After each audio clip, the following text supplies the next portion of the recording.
demon, what am I? It's time for me to choose my path. The power of my God hand, no evildoer will get past. Hand to hand or fist to fist, kick the nuts or twist your wrist. God power keeps my pimp hand strong, so trust me or you won't last very long. Dragon kick your ass into the Milky Way. Milky Way. Don't act like you don't like the Bulbasaur. Bulbasaur. My arm, my arm, my arm, my arm, my arm, my arm, the summon of the powers of the God hand.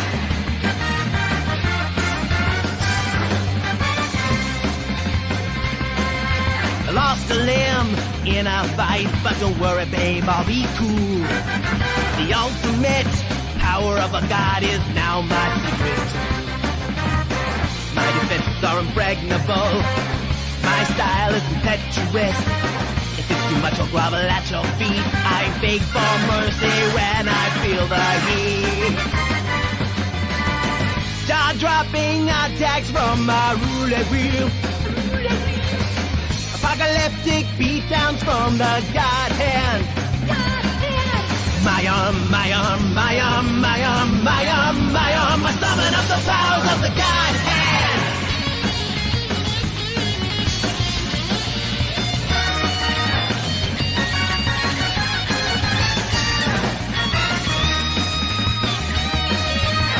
Everybody wants a piece, who's next, don't be a fool. Hyperactive fighting styles, so slick they will make you drool. The God hand helps me work out my stress. It's overpowering, I must confess. The only person who it doesn't work on is the girl who got me into this Olivia. Slicing through thugs with my shockwave. Shockwave! More beheading than a guillotine. Head slicer. Head slicer! My arm, my arm, my arm, my arm, my arm, my arm, I summon up the powers of the God hand!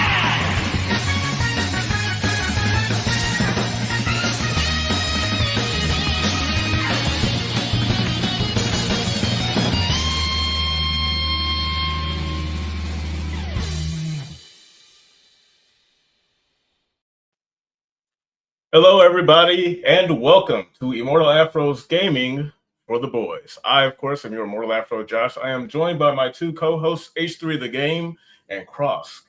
Gentlemen, how are you doing today? Good, brother. What's going on? Yeah, I'm doing good. Yep, same old, same old. I have a few good stories today. You know, good vibes, good positive vibes in this episode. It's not too much going on, so I did some looking, some digging to find some good news to talk about across the board. Starting with, of course, the question, I'm going to steal this from you, Herb. What are you playing? What have you been playing today, guys? Oh, man. The new patch for Grand Blue just came out yesterday, so I've been playing a lot of that. I've been playing a lot of ranked, running into the new DLC, Galleon. And, I'm getting okie doked by everybody online. But yeah, it seems like the player count has risen.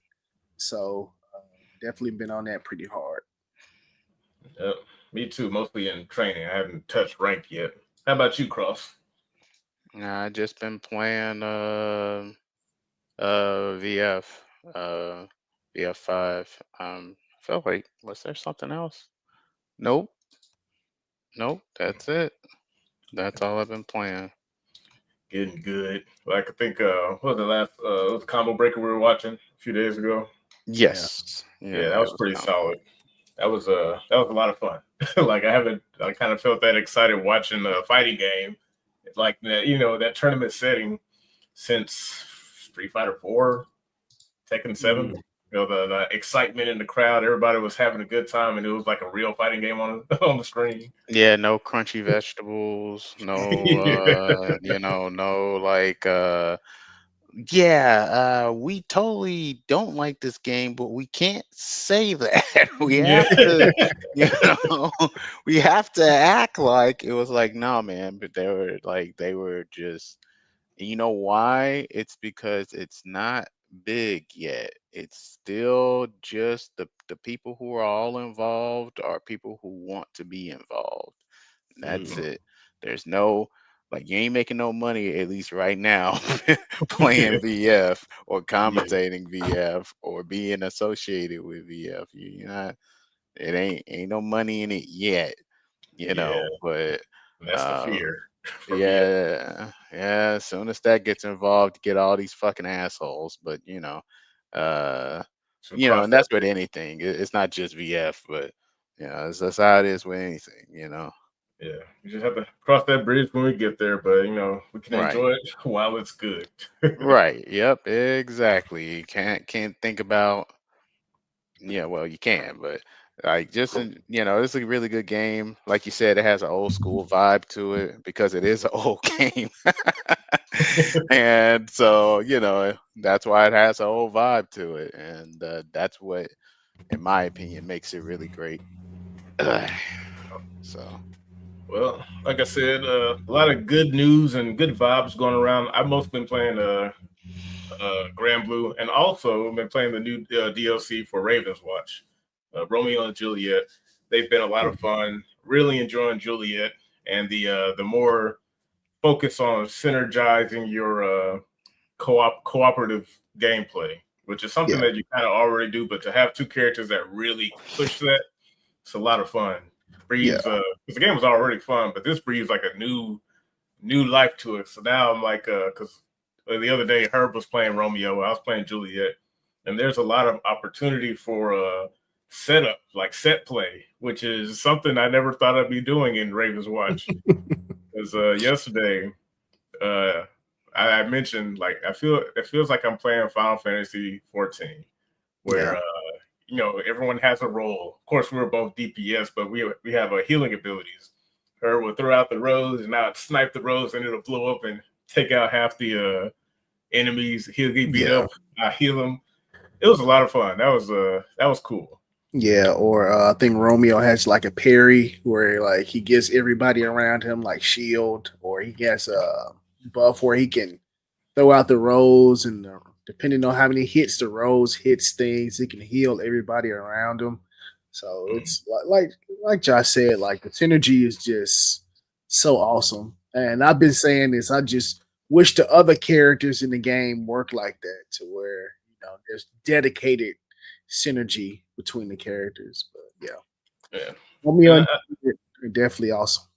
and I think that's something that they just kind of discover as they're developing the game going forward. So I wouldn't be surprised if maybe the next game they're more they don't necessarily have to be tied together by lore. Romeo and Juliet, that they're just like that. But I'd like to see something like that for Sun Wukong and the Ice Queen, since those Yeah, characters seem to kind of be fond of each other. Like give them a shared cooldown, mix up, whatever. yeah, even I think the Ice Queen and the mermaid character, I can't think of her name, are friends. And they both technically have like kind of like ice and water type powers. So Yeah, that could have been a good chance, opportunity to do something with them. So I'm looking forward to the future with that game. yeah, that game has me very excited, and the fact that those DLC, those two characters were free, means that game is doing very well. Yeah. But shout out to boys in the comments. Gator Milk Super Supreme. What's going on, man? Welcome. Also, fuck them in the mouth. I agree. A forest can only grow fertile again when the old canopy burns away. Embrace the cycle of life, games industry. Too many trees, not enough seeds. I agree. That is a very good analogy. Gaseous Clay, welcome. Always in the trenches. Put the fries in the bag. Exclaimed. And Torshi, what's up, man? And that's a really good segue to our first topic. Let me pull it up. This is some news we get to laugh at. Let's see, Wakanda for never. Oh no. So I've been made aware of this. Scrolling through the good old X. I'm gonna share this tab with you. This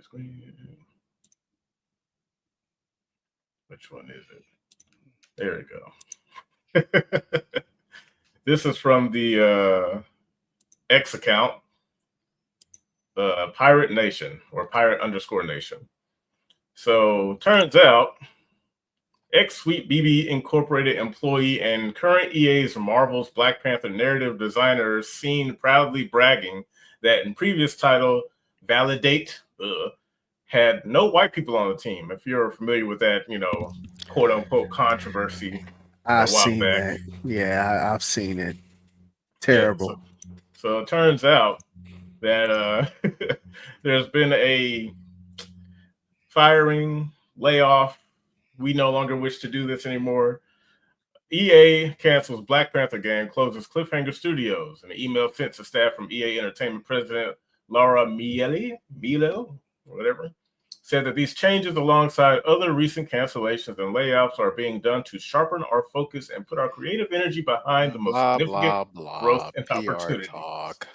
Yes. Yeah. All I can So- say is thank God for Black Panther. Like I like Black Panther, and when I heard that she was one of the people behind that game, I was like, "Oh God, oh God!" But to see that it got canceled is a good thing. Yeah.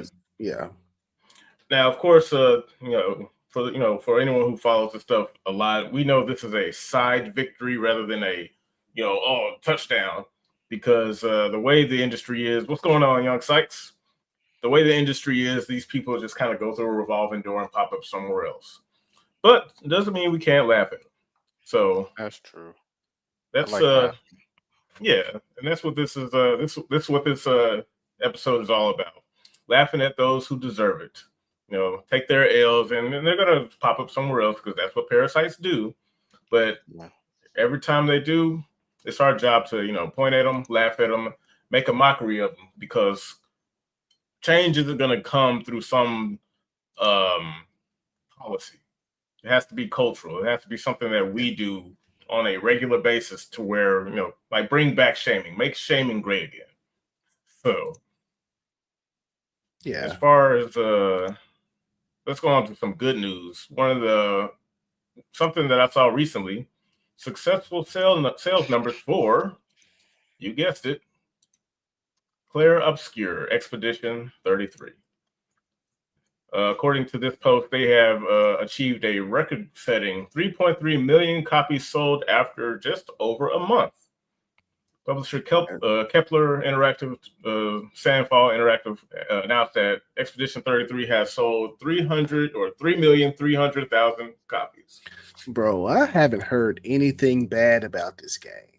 Every time I hear something about it, it's always something good. Like, hey, we love the gameplay, we love the story, we love the graphics. It's pulls on the heartstrings, like artistically beautiful. Like, I haven't heard anything bad. So I guess those numbers are well deserved, man. Yeah, Well deserved.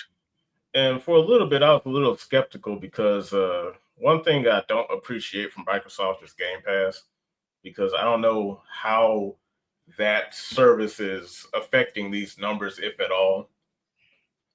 Because the way Game Pass works is that you get the game, you don't own it. But I assume, since it says 3.3 million copies sold, along with how the culture has been kind of shifting away from AAA's falling on their face, and games like Clear Obscure being like the hidden gem that doesn't get as much attention until they're getting this much attention because of the failings of the mainstream. Right. So Yeah. that's kind of where I'm thinking, like, okay, this may be a legitimate number, but it's worth celebrating nonetheless. Yeah. And it's a testament to, like, if you make a good game with a good story that people love and like, it'll sell. Yeah, it's very simple. It's not something that needs to be studied or figured out. It ain't rocket science. But as much as Western game developers should try to make it seem like that it is, it really isn't rocket science. It's like Uh, you know, we know what people want. They know what people want. They just don't want to give it to them because either they can't provide or they don't want to provide because I mean, they take joy out of uh, you know, not provide, like, making people mad. I Yeah, think everyone knows that by the well, not everyone, but well, enough more people. people. Yes, enough people know that by this point that, like, yeah, they take joy out of like taking your ball and then ruining it, Yeah, smashing it on the ground just to smashing see it you on the react. ground. Yeah, yeah. Mhm. So Yep, and just stated by Cassius Clay, give people what they want, you make money. It's literally as easy as one, two, three. The only time where it'd be difficult is if everyone is doing it, and now we have a legitimate competitive environment again, like back in 6th gen, where it's like, right. hey, you Yeah, just got to be the best of the best. But yeah, even then, it's like, even in that environment where it's like, man, you got to be the best of the best or you'll get looked over, like how it was back then. The worst thing that's going to happen is that in, like, let's say 10 years or whatever, not even maybe that long, people will look back and say, damn, we overlooked this. hmm There's This been a was lot of games good. like that. Like, yeah. yeah. Sleeper hits. Yep. Games Um, that were just well, not 9 out of 10. They maybe like an 8 or a 7, but they mhm, were competing with 10s, so no one paid attention to them. yeah, Yeah. but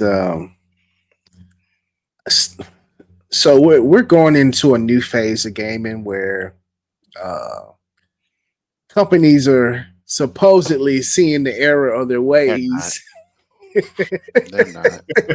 and yeah, the error of their ways. Yeah. Um, and I'm curious how gaming is gonna be going forward. Is it gonna be more the same, or are people going to take a look at this game here and how much is sold and kind of switch to something that, like you were saying, like gamers want? But in the last couple of years, we've been getting fed stuff that they want us to have, or stuff that they think that we would like. That's just totally just um, out of left field. So They're I'm Well, not. curious. I'm curious as how things are going to move going forward. They're uh, not. They are definitely not. Well, what they're going to do is make a face of saying that they are. Like, they're going to say that they're going to do that, but what they're going to try and do is sell you the same slop with a different skin. Mm, You know, like, but they're not. They're ideologues. Like, they will mhm. never. That's like you asking, like, now that people slam the door on Jehovah Witnesses' face all the time, I wonder if they're just gonna instead become like, a pizza salesman instead or something like that. They're gonna sell something people actually want. No, they're just gonna wrap it in a different package and try to fool you a different way. They're Mhm. not gonna try and, yeah, like, act because they're trying to fool you. That's what they yeah. are. Like, I I agree, Yeah. but like obviously, like a lot of these AAA games are failing, like hard, like super hard. Where But like studios with like small teams, like the team that did this game, are just soaring and just making them look so bad. well, here's the thing. Like, I think those are all likely scenarios, or in the case of what Cross said, like that's what's going to happen. But instead of since we kind of have an understanding that that's going to be the route that they take, because these are ideologues, not people. But one of the questions or statements I want to make, because I made a video like 5 years ago called "Games or Gaming," and the more I kind of see the industry, morph, the more sensible like that video makes to me, because it's like, oh, there's a lot of stuff I was talking about specifically in the time when I made that video, but it still applies in a much more broader context when you consider things like the value of games, what your interpretation of value is, and so on and so forth. So here's a question I want to ask, or not a question, but a statement I want to make. gaming's value is determined by you yourself. Now, of course, this is you can take this in any direction that you want, but I'm going to just use myself for example. Let's use the example of Marvel Rivals, a free-to-play hero shooter type game where stop that, where you pretty much play as your character. It's Overwatch with Marvel characters. Now, I've purchased a lot of skins for that game. They're not mandatory, and these skins cost anywhere from $15 to $20, and that's a lot of money for a skin. But the experience behind purchasing those skins are more for a reward for me, a reward for my eyes, and I find it valuable because not only they look damn good, but maybe it's the gooner in me, but they look damn good, and it sets a precedent for what value is to you as a player for every game you play. How much time you put into a game, how much DLC or whatever you buy for it. So I want to kind of ask each of you guys, like, what's a game that you, and in your opinion, is of high value, whether it be monetary or the time you put into it? Let's start with you, H3. So you're just saying just a game that we feel like it has like a lot of value right now? That you feel like it doesn't have to be a game we all play. That you personally, what's one of your games that you deem like this is the value in this game is for me. I find it to be the cost. Probably couldn't put a number to it. It's definitely Grand Blue. Like that game is like the complete package. Whether you buy the standard version or the deluxe version or even the free version. Like if you just want to play the game for free and you get a rotation of characters each week, you can kind of learn the game on a basic level. You can go into online lobbies and play people in the free version. All of the characters are cool. They do have like the battle passes that you can buy to get like extra things. If you want to do it, you really don't have to. It's like that game, like every time I look up, that game is always doing something new. It's like you discover a new skin, new outfit, new gameplay. Like we just got like a patch for like maybe like 5 or 6 characters and a new DLC character, of course, with Josh is showing right now, Galleon, that just came out, who's like really awesome. I've been, like I said, I've been getting okey doked by this character, because nobody truly knows how to fight the character just yet. But it's the fun of the game. Like I really have fun with this game, and like I said, it goes on discount. It's like, man, it's just a full package. I can't say nothing else. Like, if you don't like playing a game, you got the Fall Guys game for you to play in there. It's like even the survival mode, like the survival mode, I started playing it like a couple of days ago. It's fun where you get different power ups and skills to kind of tackle the ladder of going up survival. It's like so good, man, so good. But yeah, that game is like the complete package. One more thing, I know I'm rambling, but even on a gameplay level, it kind of pleases both audiences. Where like there's like people who are just getting into gaming and want something easy to get into. There's Grand Blue. And then you have people who are like on our level that kind of like want to deep dive into the game and things like that. Hey, we can jump in and find things for us. So it appeals to like a lot of people.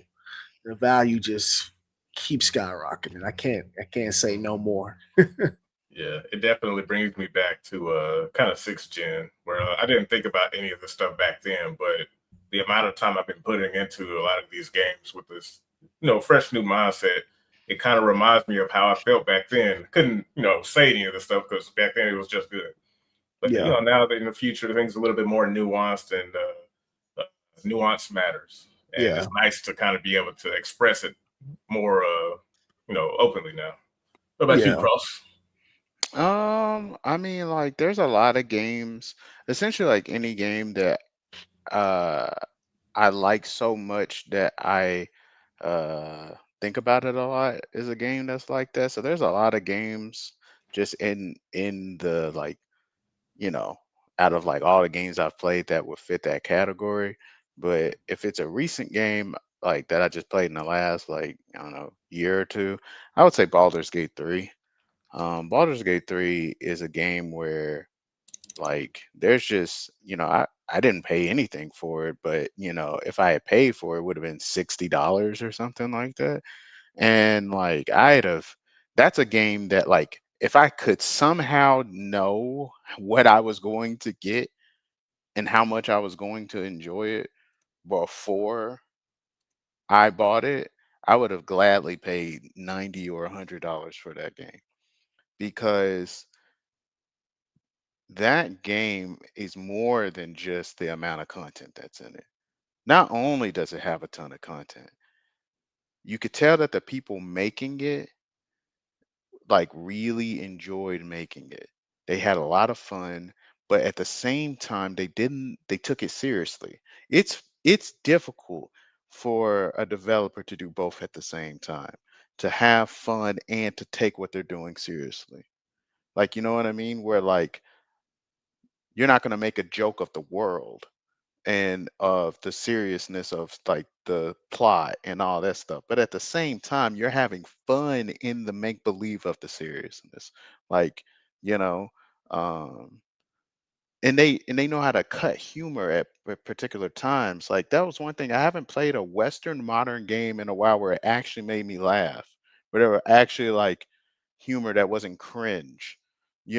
It was like, Yeah, oh wow, that was actually funny. Like, you know what I mean? Or situations that they put you in where you really feel like the characters are alive. I haven't felt that in such a long time where it felt like the characters are alive. You don't know what the fuck they're gonna do. Like you don't know who you can fucking trust. It's like that the game just felt alive. The whole game. Like the environments felt alive. It didn't just feel like I'm just running through a set piece. It mattered if you were stepping in water or if you were like, oh, I need to jump over this thing, but there's oil on the other side. You might slip and fall. So you're like, okay, I don't want to jump across that. Or who's jumping? It's like, well, this person can jump really far because they're light, but this person is carrying a bunch of shit, so they can't jump as far. It's like everything mattered in that game. And that is also like value because I feel like when you play a game, especially a lot of modern games, they make so much of the game not matter in the sense of it doesn't matter what you do. yeah, This thing will happen no matter what. In Baldur's Gate 3, it's like nothing moves until you make a choice on everything. It's like everything matters. It's like what this what this person is wearing matters. Like the armor you end up picking. There was like a quest where I had to go get some shoes from like they were like, hey, we need to get this lady's boots back. And I was like, all right, cool. And then I got the boots and the stats were good. So I was like, I'm just gonna fucking kill this guy and take the boots for myself, right? Because there was another quest where if I kill that guy, this other guy was gonna help me. So I was like, fuck it, I'll kill him and take the boots. So I ended up wearing the boots. I found the lady whose boots I took. She got mad because she recognized the boots I was wearing. That's crazy. I wow. was like, "Oh fuck, you're the lady." Whoops. Whoops. Uh, That's crazy.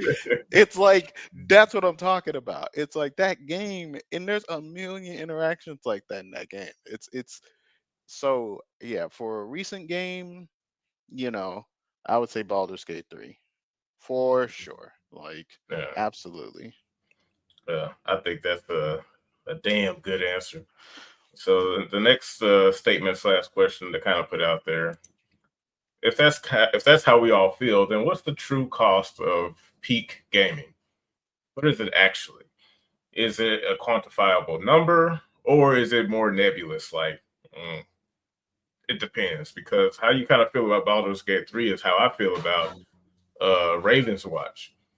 and things that, not just the game itself, but things surrounding the game, like how these developers treat this game with such tender love and care, and they show their appreciation for our supporting it by doing things like releasing free DLC in the form of two complete characters. Now you'll spend $60 on a modern title and still have to pay like another 50 for the season pass for the rest of the game for Yeah. it to even out, because the cost of gaming is just so expensive these days. But if you're a competent publisher or developer and you work within your means, within a budget that's sensible, you can get away with stuff like that. Because the way I look at releasing two whole characters for free is that this game is doing extremely well, probably better than they could have, ever hoped for. I think one of the player numbers, the last few player numbers that I noticed that they showed a while back was like close to 1 million. And I think 1 million people playing an indie game, which costs no more than 20, 25 bucks. That's a lot of money, and probably a lot of what they planned ahead of time put them enough over a budget to where they could afford to release a DLC like that for free. They also have paid DLC in the form of costumes, and I'm so satisfied with the game. I'll buy any DLC they come out with just to make sure that they get their just desserts. Because a while back, I think I heard they had that survey, and I normally ignore the fuck out of surveys. Surveys like a waste of my time. But when I saw a survey for Ravens Watch, I was taking that thing like a test. So like, yeah, I think strongly agree or strongly disagree. I strongly agree with paid DLC. Like, I'll buy it. Yeah, I But like the question. They had a question of what characters you wanted to see, and I was thinking hard, man. I was like, man, maybe Dorian Gray. I was thinking of all the different fairy tale books. I was like, man, they listen to us, put some stuff in. So and that's the it's way it dope. was back in the day. Minus this is the type of interaction I want to see in gaming, because back in the day, the social media internet wasn't as prevalent. We just kind of had to go off of the developer's legitimate interest in making that game. Like, back in the day, they loved Tekken. So Tekken 5 was they were evolving the game over time because they actually cared about it. Same thing with like I'd say Dead or Alive, before they got rid of the heart, soul, and mind. But that's kind of the stuff I want to see. And there's an article I kind of want to share. I think it's a little similar to one you posted a while ago, Cross, where you had mentioned it. Let me see. It's probably not the same one, but it's within that same realm. Which one is it? I think this is it. Former Dragon writer says about Baldur's Gate 3 and Clear Obscure are proof publishers shouldn't dilute RPGs. No shit. Sometimes mass appeal isn't the way to go. Well, people say no shit now, but back in 2014 and 10 years ago, when it was time to say no shit, everybody was like, well, maybe they need to be more actiony, maybe, because everybody was having this idea of like essentially, what do you call that shit? A fear of missing out or FOMO. Yeah. There's a new title coming out. Oh, everyone's hyped for Skyrim or something, right? And so other people, they want to be in on the hype too, but they're like, but I don't like Skyrim. I don't like how it plays. And instead of just being like, well, I don't like how it plays, and then like, Walking away. walking away, they would make all of these bullshit arguments. Like, well, maybe it's outdated. It's this, it's that. It needs to change, you know?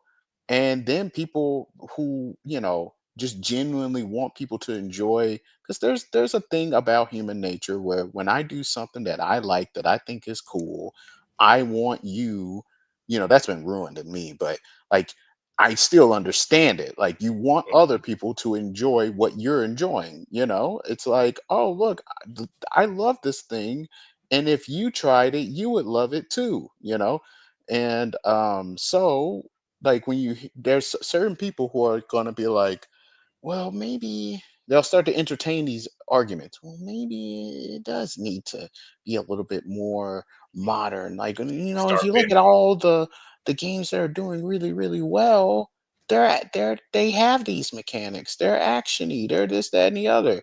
And well, then the people who are like, no, like that's not good, blah blah blah. It's like, oh, well, these guys are just stuck in the past. They'll never change, blah blah blah. Okay, yeah, we need to do that.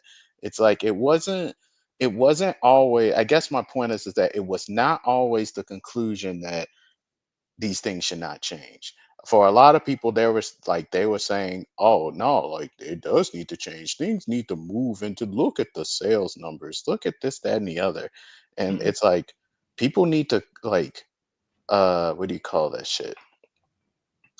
I'm glad that we're at a point now where we're starting to respect that franchises or not franchises, genres need to be what they are instead of Mhm. trying to be something else. But let's not like try and act like, you know, Forget how companies it got weren't here. responding. Yes, they were responding to how people were acting. Like, yeah, companies are full of shit, but they're full of shit because they keep getting rewarded for it.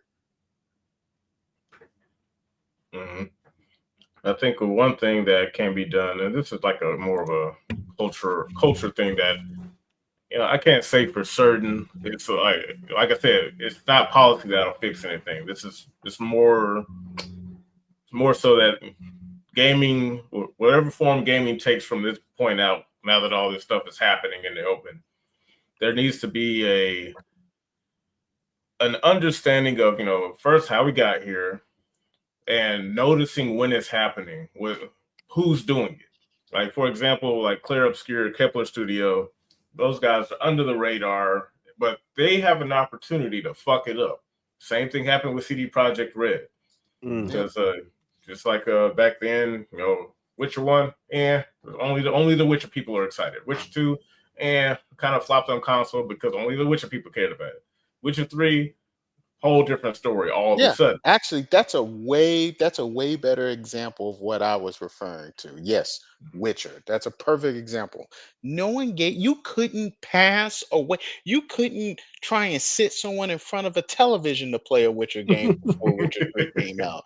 Like, I will buy the games for you. Play it, please. They will not play it. They wouldn't even touch it. Wouldn't look at it. Would go to sleep like Patrick in that one episode but when you start explaining it, like they wouldn't give a fuck. But as soon as it becomes like, oh my god, everyone's excited for Witcher 3. There's so much excitement for this Witcher 3 thing. Now they got to be a part of it. Mhm. And because Yeah. of that, but because they actually still don't like it, like it's not nothing has changed. They actually still don't like it. They have to try and find ways to enjoy it with everyone, but they're like, but can you change it? It's like if we're like going, let's say we're all like going to a I don't know, a fucking steakhouse. We're like, man, I'm so glad they opened this steakhouse in our city. We've been wanting to go there for like ever, but we just it's never been in our city before. And we get our friends together. Yeah, let's finally go. And then we have that one friend that like they're excited because we're excited, right? But they're a Mhm. vegetarian. Yeah. They're a But hey, vegetarian. it's a good opportunity to socialize. I'm not here for the Yeah, food. yeah. I'm here because Right. everyone's here. I'll go there, but then they're being an annoying little bitch. Let's make them vegan to make them really annoying. You know, because like if you're a vegetarian, you could probably at steakhouse they actually have like A pineapples vegetarian and shit. menu. Yeah. Yeah, yeah, they don't have fake meat. They just, here's some strawberries and shit you can eat or whatever, right? But no, let's make them vegan. You know, yeah, that would make this person incredibly annoying because then they're like, well, I don't understand why we can't go to a steakhouse that has like options that I can eat at. And it's like, well, because we want to eat at a fucking steakhouse, where there's meat, real meat. And it's like we're not trying to exclude you, but you clearly don't like it. So just don't do it. We'll Yeah. hang out with you next time somewhere else. Let's not You don't have here. to ruin our time today, right now, because you don't like this particular thing, you know. But it's like then you have people in the friend group, well, I mean, he's our friend. He should come along. Maybe we don't have to go to. It's like, oh my god. Now everyone has to deteriorate in order to appease the weakest link, who wasn't Yes. the weakest link before. They were just different. Yeah, they're Yeah. just So, different. Like it's just like that's the thing. It's like it's not even about like trying to be like, haha, like, fuck you. Like it's no. Call of Duty is Call of Duty. Yeah. Go over there and play Call of Duty. If I want to play my game, let my game be my game. And like there's this expectation of like dead game. I hate the dead game what do you call it? Whole statement. discussion, the statement, whatever, because dead game is always a relative game that you're playing, where essentially, uh, okay, well, like you compare it to something that's really, really big, and then oh, okay, well, it's not, I mean, it's not even really that big, it's like, Mhm. oh man, this game is dead. Like one thing that, Dead like, or dying. I noticed that yeah, they said that they've been saying that recently with Marvel Rivals. Said the player count is dropping. It's like Yeah, that's what happens with happens all video the time. games when they're out for a very long period. When they're out for a long period of time, like they go down in numbers slowly. That's what happens. Like, that's like, They try oh to man, sell it like it's like the oh my god, panic in the streets. yeah, Watch out. right. But then they compare it to something else, and it's like, like that's doing better. And it's like, well, good for that thing. It's doing better. But just because, okay, I guess there's this expectation that like everything needs to be at the top or it's dead. It's like, All the time. yeah, it's Yeah. like, no, Consistently, like constantly. some things are just going to be at the top all the time. Like cheeseburgers. Burger joints in America are just going to make more money on average than, I don't know, your vegan restaurant. Because there are Yeah. just more people that like cheeseburgers than vegan stuff. But that does not mean that vegan stuff is unsuccessful and no one likes it and that um like it's dead. No, clearly not. Scale accordingly. Yes, And it's right, yeah, like instead of dumping everything into one thing and being upset when it doesn't become the blockbuster. Like, oh man, this needs to do Avengers numbers. I spent Avengers money. I expect right. Avengers money. What's it called? Exactly. The guys. It's like you Yeah, gotta go to the right. movie to see the guys. It's like, oh man, and so and that I guess that's one thing that I find annoying on both sides, because it isn't just we're so quick to blame corporate because they are dog shit, but corporate is a devil that you can see is a devil. Like, you should be able to know and expect the devil to act like the devil, but I'm looking at human beings that people aren't even beginning to give them any sort of type of like what do you call it?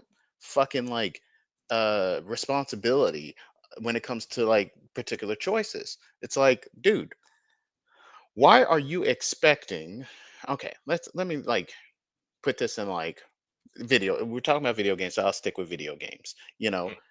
First person shooters in America are just going to do better than, let's say, fighting games. Mhm. They just are because like first person shooters is like guns are a part of American culture. People like guns.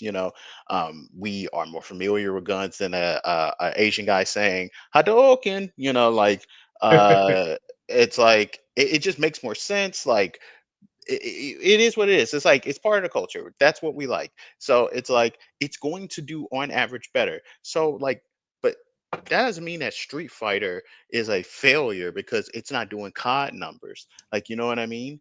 And so Yeah. like when you go, but then you can go all the way down. It's like, okay, well, what about this game that's not even doing like Street Fighter numbers? It's like, okay, well, there's niches within a niche. Like essentially, how much money are you putting into a particular thing? And then why are you expecting COD numbers uh I out think of it? Like, well, what's his name? Yeah. Kojima. He famously made that statement about how he was jealous of GTA success. He wanted Metal Gear. I think this was back when he was working at Konami. He wanted GTA numbers for Metal Gear, that's and ridiculous. yeah, that's That's completely insane. Like, yeah, GTA is essentially a simulator. It is a real life like crime simulator, essentially. Like, that's what those games kinda are trying to be, you know? Yeah. And Metal Gear Solid is a stealth action game. I mean, you couldn't be farther apart on the appealing Then- to normies. He's Yeah. actually lucky that Metal Gear appealed to normies as much as it did, you yeah. know. But Metal Gear is a game that people like talking about, but they don't really play. GTA is a game people play, and the reason why is because in Metal Gear, one, you have to have a. I hate to sound like this, but you really do need to use your brain in that game, both in the gameplay and when paying attention to the story. Otherwise, you're just going to default to this is dumb and stupid. I don't get it. I don't get it. Right? I don't get it. What am Whereas I in supposed to GTA, do?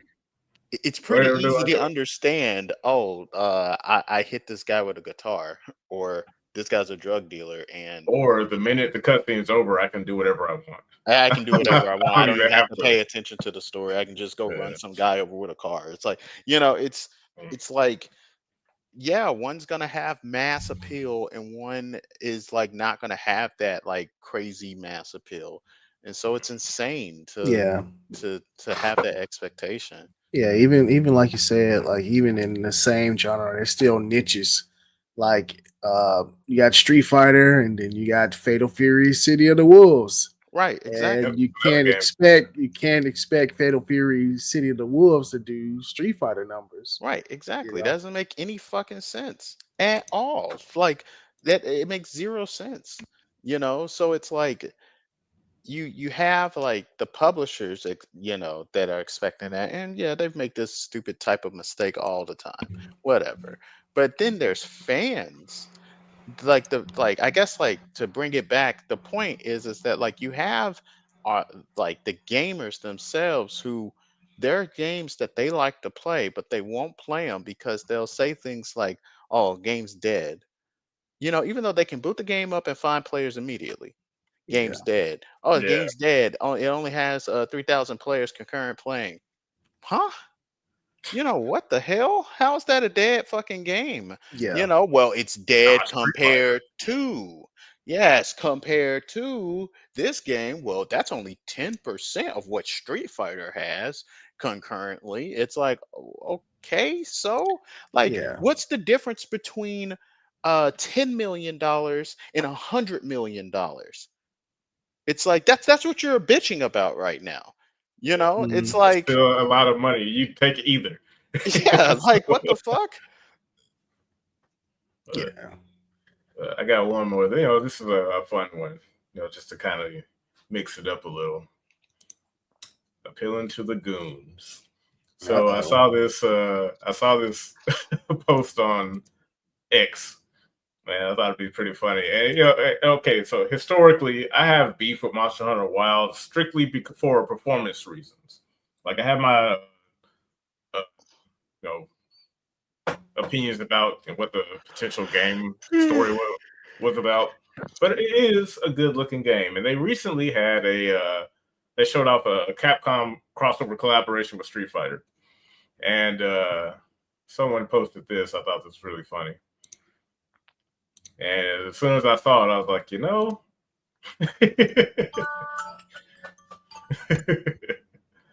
so it's right here. There's a skin for one of the characters in the game for that has a Cammy. Yeah. And you that's notice like crazy. the Gooners have been rising up in ways that we could have never predicted with Stellar Blade's release and all that entails. Man, the All of Gooners, these gotcha games coming out with the anime titties and everything. And it's funny because when I saw this, I went over to my trusty website, proton.db, to check something. And slowly over time, Monster Hunter Wilds is becoming more viable for Linux. So I'm like, I'll keep an eye on this until the time is right. yeah, But stuff like this is pretty cool. Like, if you like Street Fighter and give them, and the Street Fighter models and Street Fighter 6 look fabulous. So that's pretty Bro, cool. the Gooners have been carrying everything. You Yeah. appeal to the Gooners, your game is gonna soar. And it's always been like that. The reason why this is important, why I'm even showing it, is because years ago, Cross will remember this, but years ago there was this Game Informer magazine that had Hitomi from Dead or Alive 3 or the beach volleyball game, the first one on the original Xbox. And if you'll probably see it floating around online, where it was like we used to be a uh, we used to be a culture industry. It was on the front page of Game Informer, and it was just the norm. And it was like it looked like a Playboy issue. Where it was like, check out the sexiest DOA Yeah, vixens in the latest volleyball game. yeah, And I like that back then. And that was spicy The to do, by the way. It Like, was spicy to do, but for it was. but it I was talked about it. allowed. Yeah, You- not only was it allowed, only people outside of the industry were like, oh my God, Yeah, yeah, going yeah, yeah, in. yeah. People that don't play it, but if Yeah, you were within, you were like, "Whoa!" I had never seen Hitomi outside of her clothes like that. Like, so yeah, it was like, "Whoa!" It wasn't just Gooner. It was smart. It was like you get a peek behind like the door. Like, hey, let me show you some sick shit. Like you never seen this shit before, have you?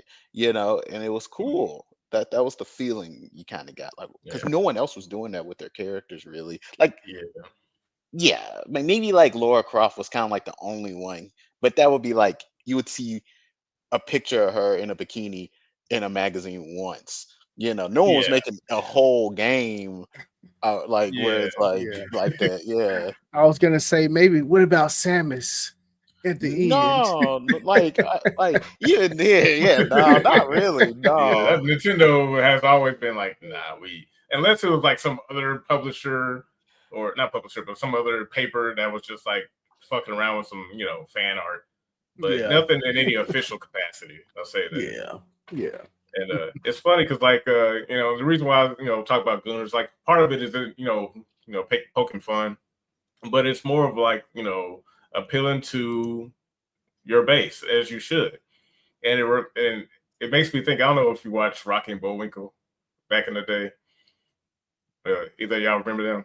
yeah, No, yeah. I I do. didn't. Oh, okay, but there was one line that Rocky said that always stuck with me, and it's because it wasn't in the actual episode. It was like the intermission. And now here's something we think you'll really enjoy. And every time I see something I like, I hear his voice saying that. It's just like, man, it is so nice to kind of know when something is being, catered towards you. Like Yeah, we think Yeah, you will like this. yeah, Matter of fact, we know you will like this. yeah. And seeing this kind of come back in this current atmosphere is very vindicating. It feels good. Feels great. Like the folks that shift up with Stellar Blade 2. I didn't really care about that game back then because it was on the PlayStation 5. But as we get closer and closer to June 11th, I'm like, can't wait to buy that game. It's like, this is pretty exciting. That's the yeah. only PlayStation 5 game I own. I bought it and I was like, yeah, I know I'm not gonna ever play it on the actual PlayStation 5, but I'm glad they I've been got yeah, rewarded. I'm a fan of Young Tai Kim. I've been a fan of Young Tai Kim since I was probably like, I don't know, 13, 14, when Magna Carta Tears of Blood first came out. That was like the first game I had ever played that he was behind. That was the first time I ever seen his art style. And then from there, it was like I was hooked. Like every time I looked for his art on the internet like all the time. And even back then, he was getting shit talked all the time. The Mm, only difference was that he was getting work. Yeah. Like he would get work with Udon and stuff, and Mm. so it was like it didn't matter. But over time, very quickly, like in that, like from like 2000, let's say 4 to like 2010, all of a sudden he just fucking disappeared. And then it was like he started like having his own games like Blade and Soul and stuff like that. But it was like you would almost never hear about him. It was like you would hear no news. I remember when like I heard of Blade and Soul and I was like, oh my God, this looks fucking a whole MMO based around Young Tai Kim's art style and shit like that. I'm in. And then you just never heard about it.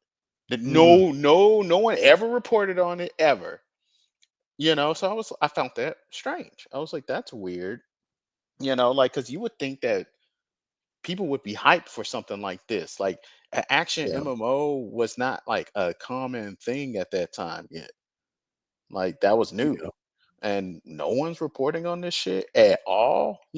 That was kind of strange. And so yeah, like he been in that struggle of journalists fucking with him. I think that's why he at a point right now where he just like, hey, fuck everybody. I'm gonna do yeah, exactly what the fuck I want because I have the skills and competency after all these years of doing shit. I done made one of the most popular and successful gotcha games like ever with fucking Nikkei.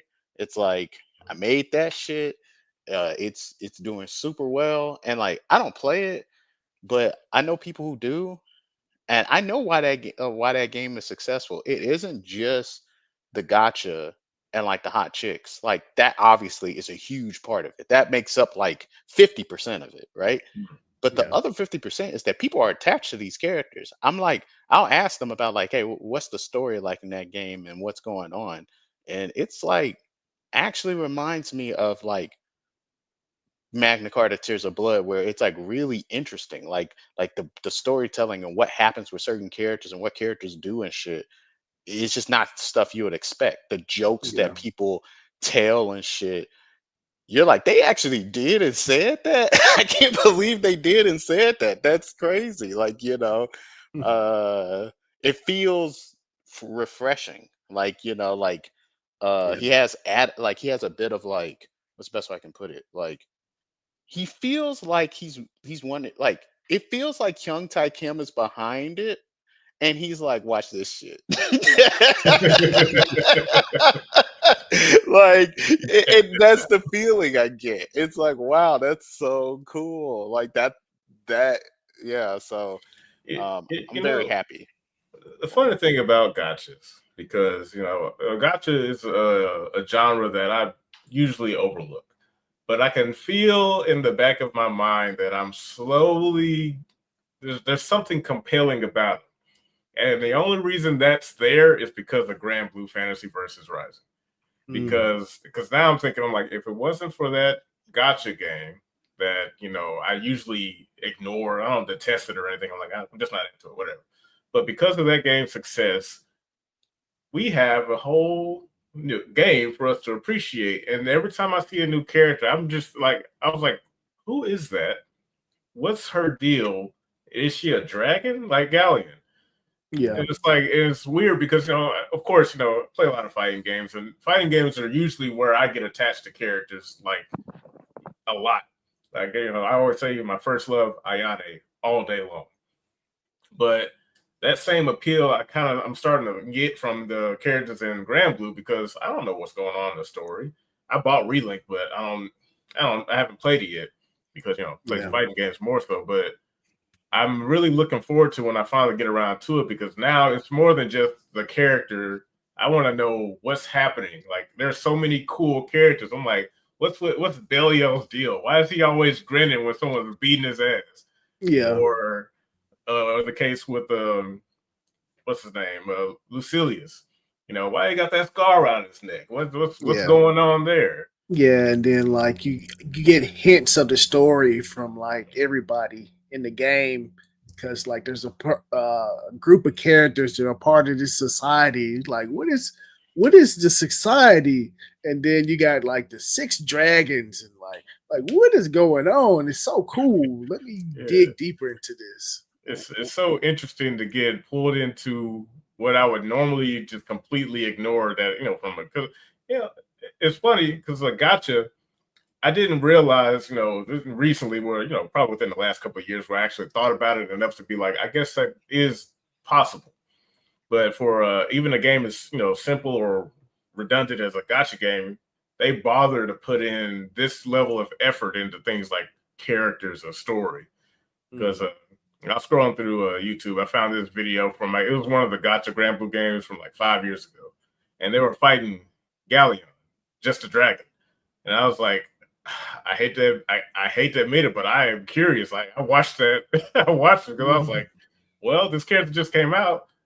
What's going on here? Like, uh, there's so much of the story missing that I'm eager to put together at some point. Where it's like, man, Yeah. I might actually play, or at the very least, watch the story bits of these, just so I can get caught up on the lore enough to, no, I want to know. Kind of like Well, with Dead or Alive. It's like, yeah, I wanted to know everything. So a lot of people, the way people look at gotcha games, and I understand why they look at it because a lot of gotcha games are like this. They look at them like, oh, well, this is just a scam to get money out of me, you know. mhm, And some of them, yeah, some of them are like that. But I don't.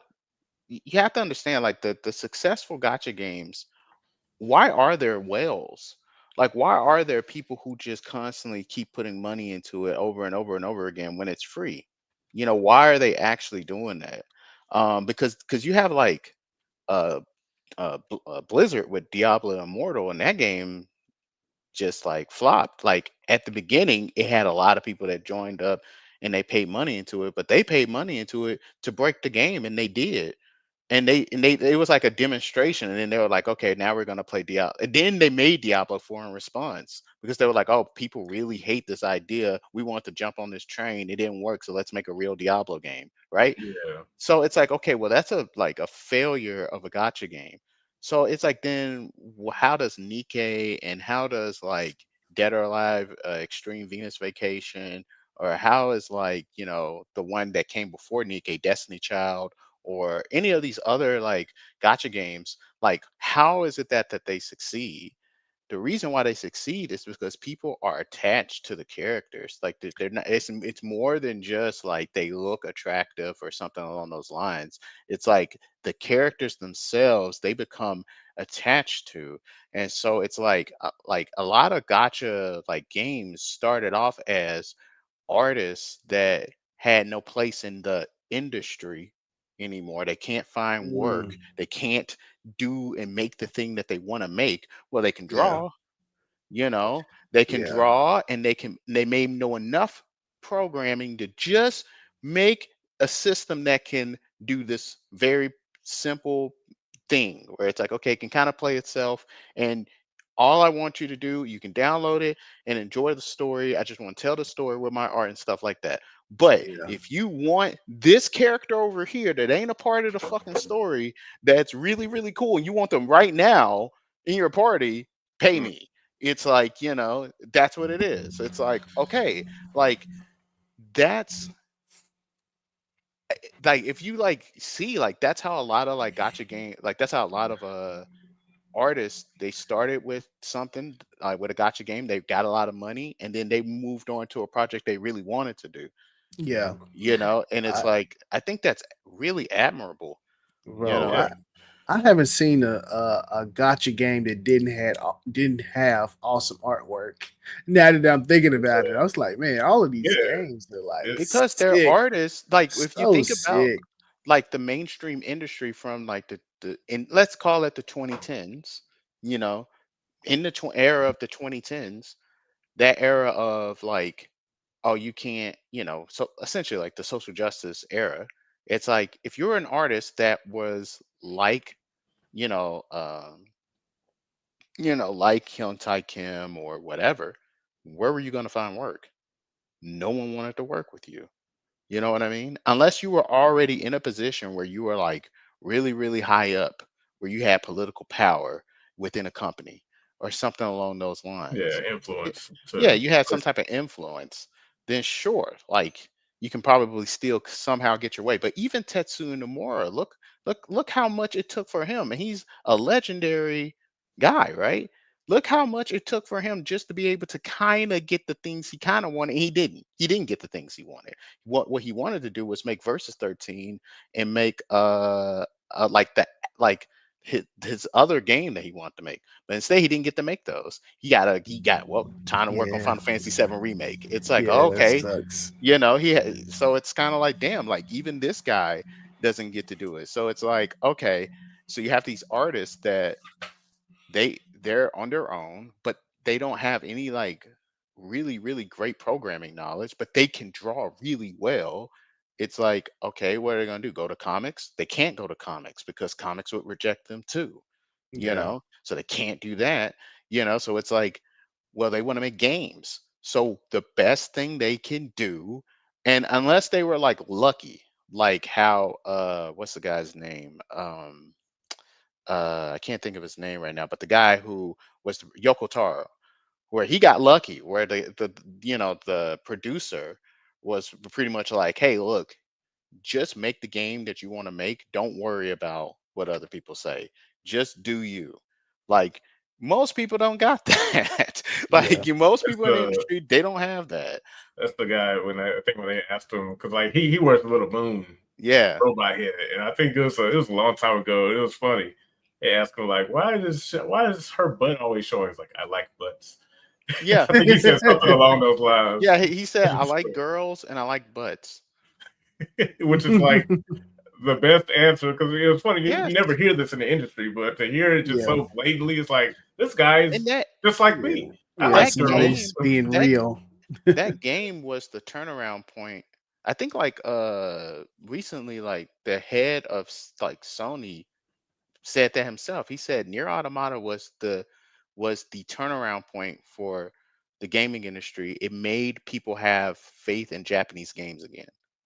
Mm, And I was like, yeah, he's kind of right, because before that point, the Japanese industry was so trying to copy the West, yeah, because the West, sales wise and influence wise, won seventh generation because of Call of Duty and Gears and story based games, Uncharted and stuff like that.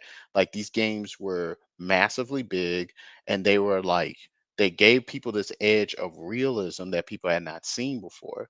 And so, like, you know, um, the everybody blue tried to, browns and the green tint. yeah, right, exactly. And so, like, it's like, in those games, going back, they are still great. Like it ain't like, oh, that was just like Yeah, rose tinted a glasses. it was Like, legitimate. It wasn't a fluke. Like yeah, it Gears of wasn't a War fluke. Gears of was. War was sick. yeah, I'd never like seen the Modern Warfare like campaigns until recently. 1 and 2 campaign is fucking awesome, especially 2. Yeah, I did not know they were that sick. I re- was like, remember, no Russian.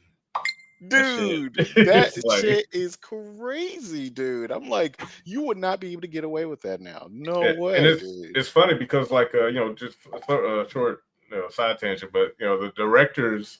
I'm sure you already know this, but the directors of the original Modern Warfare 2 are they were the new heads of Respawn when they made Titanfall. Yeah, Because the yeah, same yeah, thing yeah. happened to them, kind of similar to some of the other people you named, where the industry just kind of pushed them out. They had to do it themselves. They went their own way Right. because they couldn't just hack it in the new corporatized or the sanitized environment that was Yep. being pushed. Yep. yeah. Exactly. Yep. Activision, when they purchased, you know, Activision and EA in the 2010s, they went and purchased all these studios, and independently, these studios were great.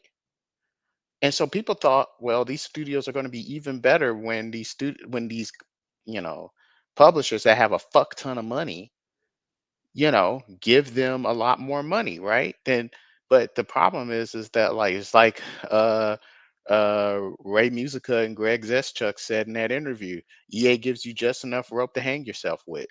It's like that's exactly it. And we didn't really see it until, It was you too. know, it was kind of too late. Like they were already kind of like entrenched. And so but yeah, no, like I think that gotchas kind of get a bad rap. I mean, not completely. You should be careful of games like gotcha, because they're dangerously close to gambling. dangerously close. There are like there's a hair thin line between a gotcha game and gambling, you Yeah, know.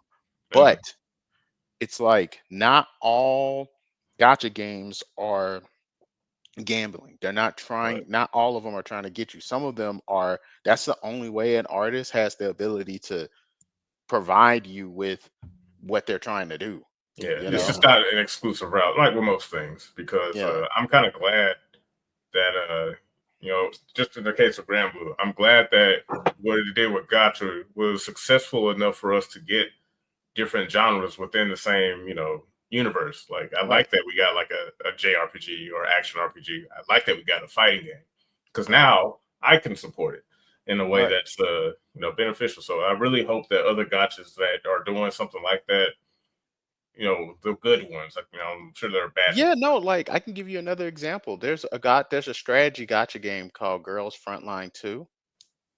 Mhm. They're now, because that game has been doing so well, they're making a real like third person shooter with the Oh, girls okay. frontline game like girls. But right now it's in beta only in like certain countries. They Okay, got that's like a pretty awesome. trailer or anything. Yeah, they have a trailer. Let me try to see if I can find it. But that's what I'm saying. Like sometimes it's like, okay, well, we're really good at making like 3D character models, but that's it. So we got to make this, but we really want to make this, but it's bigger than what we can do. So they make Right. money. I see a CG trailer from 2022. No, hold on. Uh let me, because this is like really recent. Okay. It's hold on. Let me try to see if I can find it. Uh yeah, but hold on. Probably should have had that. Uh, okay, it's called Project Net. Okay. Said Right. Project Net. Yeah. Hmm. Yeah, but me, I'm always scared to get into these games because they're so cool. They're Yeah, I think so cool, man. it was a game that almost got you. You say what? What was that game that almost got you? Silver City or something? Oh yeah, Here you yeah, go. yeah. Um, That's the link. yeah, that game looks so dope, uh, and it's like sometimes I be thinking I was like, man, maybe I can play it without putting any money in. I mean, that's Maybe I can not get sucked into the machine, but the whole game is the machine. yeah. Well, hold on, let's take a look at this.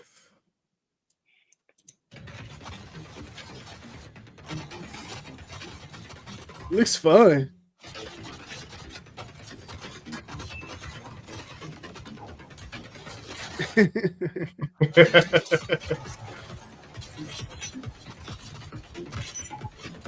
You know what that reminds me of? There was a game on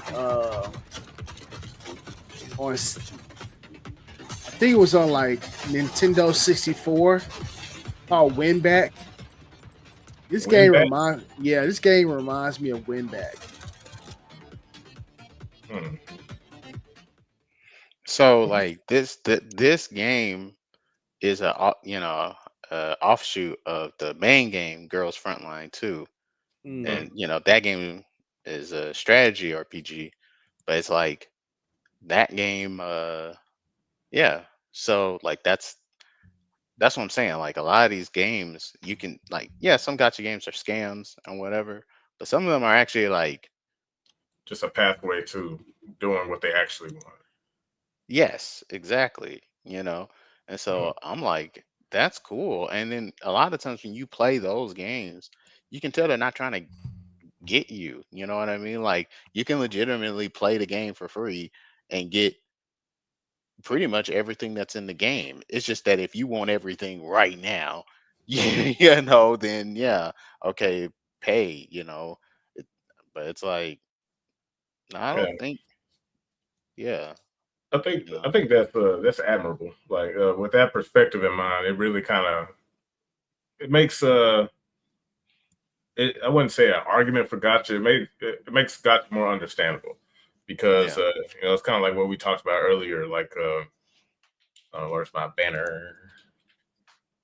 Gaming's value is determined by you. So I think that's good. I like Yeah. that because definitely getting my values dollars worth out of Grand Blue Fantasy versus Rising.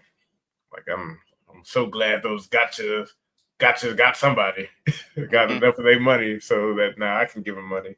Like, dude, this Silver Palace, man, I don't know. I might have to get got. Well, let's take a look. Let's I take a might look. have to get got, man. Well, some things take a leap of faith. It's Hey, like it feels like they put so much money and time into like just making the game look so cool.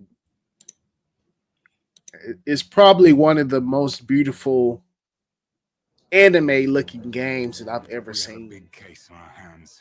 Dozens are dead, burned to ashes. You may be the best detective. Like the whole vibe I like too. The vibe of the game just it fits me. The city is like liquid silver, always changing. Yeah, because I remember we were talking about this in your Discord. I still kind of have the same opinion, but after seeing that gotcha is a pathway to potential success for artists or whatever, I kind of have a new respect for the concept. Not just any game I see, but just the concept of gotcha in general. Yeah. With that going on, I'm like, that's good. I support that 100%. I'm off. yeah, I feel like to me it depends. It's like if the game, You should become my knight instead. I'm like mixed on it too. It's like I feel like if a game is trying to be a game, but then it just has some gotcha elements on the side to spice Yeah. it up, I'm fine with that. But I feel like if they're trying to put a scheme on me to paywall me from playing a game, Yeah. then I don't want to do that. Like, I'm um, with you on that 100%. and I feel like not all gotcha games are one or the other. Some gotcha games legit are like, hey, look, like, we're gonna get you to pay for stuff because we're going to sell you on the characters. Like you're gonna like what we're doing so much, you'll give us money. But then there are other things that's like, give us money or you won't get to do anything. It's like, Yeah. so that's the difference. And depending on, like, I guess the format that, let's just use this game for example, Silver Palace. Depending on the format that this game takes will kind of determine whether I can respect it or not. Because this looks really cool. Like yeah, it definitely does. This is the first time I watched it all the way through the trailer. It's when I sick, first bro. saw it, I was just like, whatever. But That's why I was like, it looked like a real game. Like a real game with a real story, real characters. When I hear that, that's what makes me. I have like an air of trepidation. Like it looks like a real game. I'm like, You are the careful when you say that, man. That's because a real game has a. I'm no longer a detective. And I don't like it when people do like, "What's a real game?" Actually, what is the? Oh, why do you like eating chocolate? Yeah. What is chocolate? Is it really sweet? Do you actually really What like is a man? What is a woman? It's just So like, it's whatever. intentionally vague, but I understand where you're coming from, and that's kind of where I just have to see more. That's one. I think that's one thing that most gamers could benefit from just getting more information and knowledge instead of being wowed and then you're excited. I'm ready to buy it. Yeah, like Cross was saying, man. Like I don't want to get excited for that shit, and then I get in, and then there's like a paywall to get to the next part of the story. I can't do it. Or all the cutscenes you gotta pay for. Yeah, or you have to like grind, like you got to grind so hard, hard It's just like, so that you can like see one thing or whatever. It's like, Yeah, and then it's like it make you just like, "Oh, I am so tired. I am ready to pay. I've suffered enough. Here's Yeah, my money. Just get me to what I want to get to." because And I yeah, hate that, man. and because that's one thing that originally, and I still kind of have this bias against it, is that we're still in the middle of like corporate gaming corporate because last agreed. gen there was so much scheming and DLC bad practices and all these things, and it's like, okay, that was the American version. Is this just the uh Asian version, Yeah, Asia version? And it's like, what's bad is yeah, bad. Like just because you dress up a turd really nice, it's still a turd. Yep, And I don't want to pay for shit. Like 100%. I will pay for something that I find valuable, but it has to be like that's why I use Marvel Rivals as an example. That's a whole ass that is a whole ass game that's technically free. But I choose to spend all this money on the costumes because I want more. I want the game to still be playable. yeah, And the costumes serve a very lucrative purpose for my eyes. I like seeing these costumes, and it's like, just keep this machine going. Give me what I like. I'll pay you. It's that simple. yeah. But that doesn't mean that attempts won't be made to nickel and dime. Like I, I honestly feel like it really just boils down to like intent, because intent is one of those things that is very difficult in my mind. It's really difficult to fake if the other person, if both, like if I'm looking for it, if I'm paying attention to your intent, I can kind of smell it. I can smell whether or not this is a scam or not. You know, yeah, it's like even if you end up tricking me, I'll notice it. I'll be like, "Oh, damn, I got you tricked me. Okay, cool." Like, but I feel like it's intent is what matters, because at the end of the day, if someone is trying to scam you, it's like you're going to find out, because they're either going to scam you or they're going to be bad at it. you're gonna feel shitty about it And if you get got.